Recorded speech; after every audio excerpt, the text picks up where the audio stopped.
My name is Tim Ellis. I am the owner and president of Ellis Drum Specialties and Ellis Drum Shops of St. Paul, Minnesota and Ridgefield, Minnesota.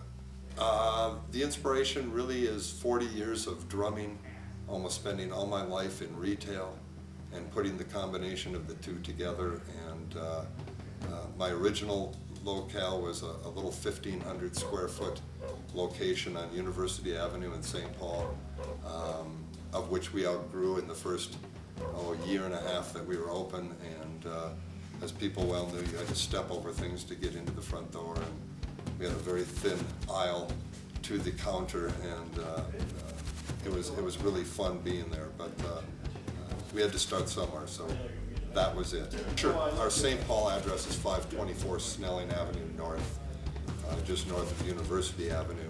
Ridgefield's address is 7532 Lyndale Avenue, just north of 494 on Lyndale. We've been there for a little over a year and 3 months, and it's been going great. We had a definite need and a call to be in Minneapolis, and I think we're serving those communities really well, and it's been real fun being over there. So, wow, vintage drums, well, it's been a soft spot in my heart since day one. I think being that I've been playing for over 40 years puts me in a vintage category of my own. So I started, I think, just with a fascination of old drums, drums I couldn't afford back then, as new drums way back then. I've got a huge collection of Rogers and Ludwig and Trixon, which is a German company that was around in the 50s and 60s. And my count, I don't know, I'm maybe up to 30, 40 drum sets, I'm not too sure. I haven't done an inventory lately, but we display them in both stores on the upper portions of the wall, going all the way around the stores. It's almost museum-like, and you know, all the players enjoy coming in and looking at them, and they're as fascinated as I am with this stuff, and it's just been a real soft spot in my heart. So I enjoy the vintage part of it a lot. Yeah, we've taken a little hiatus with the hand drum, only because we've, as of recently, gotten a facilitator to do that again, and Doug out at my Ridgefield store is going to start conducting those drum circles. We usually give them every other Sunday during the summers. I think maybe this fall we'll kick off with something again in that type of program. And the clinics, which are primarily held in St. Paul here, are a real big success. We've had many, many top-notch drummers come through, perform clinics in the shop here. We can hold about 200 people back here, and it's been very successful. And whenever they're available, we'll get these guys to come in and perform. So we're looking forward to that all the time. Great service to provide. Like my vintage collection, I almost have to take an inventory of bands. I started and formed the band Transit Authority, which is a Chicago tribute band. Great bunch of guys, love that band. I'm also in a band called Arch Allies, which is a Styx, REO Speedwagon, Journey tribute group. They're very busy right now. My little kick butt rock and roll band is Plain White Toast. We're located out of the South metro area, generally the Burnsville, Bloomington, Lakeville, that type of area that we play. Real fun band.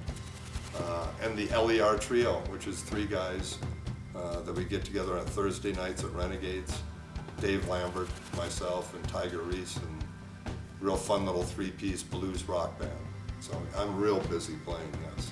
Haven't let that up at all. Actually, I started with guitar first. That was the first instrument I ever picked up. I'm left-handed, so I ruined many a guitar trying to switch the strings around incorrectly, and kind of gave that up. I learned to play right-handed, but guitar was my first instrument. I got my first drum set when I was in the 7th grade, and never looked back. I just took it on real well, and it was a good physical thing. And I was very inspired by the tennis shoes going around in my mom's dryer. You know, the sound it made, and you know, that's kind of who taught me was Maytag and Chucky Taylor's. We manufacture our own drum line, so we know what we're talking about. That has gone really well. We keep it kind of under the hat, if you will, because we don't try and compete with the big guys. I originally opened or started manufacturing drums to promote the shop. The drums have taken off so well that you know, it's become a second entity really to the company, or a separate company, if you will. Yeah, and this is one of the kits that I'm playing on, and you know, we're very proud of our own drum line. We have a great drumsmith who's working full-time building our drums. Rob downstairs is doing a fantastic job. He's a very gifted craftsman at building our equipment, and we're proud to have him. Yeah, you know, one thing I'd like to mention is our shops really strive on catering to drummers. Obviously, everybody here loves the sport. We're all pros at it. You know, we live and breathe drums. It's something we know very well, and it's been a blast. It's been a great road, and we're still learning. But it's what we do. It's what we know the best and what we love.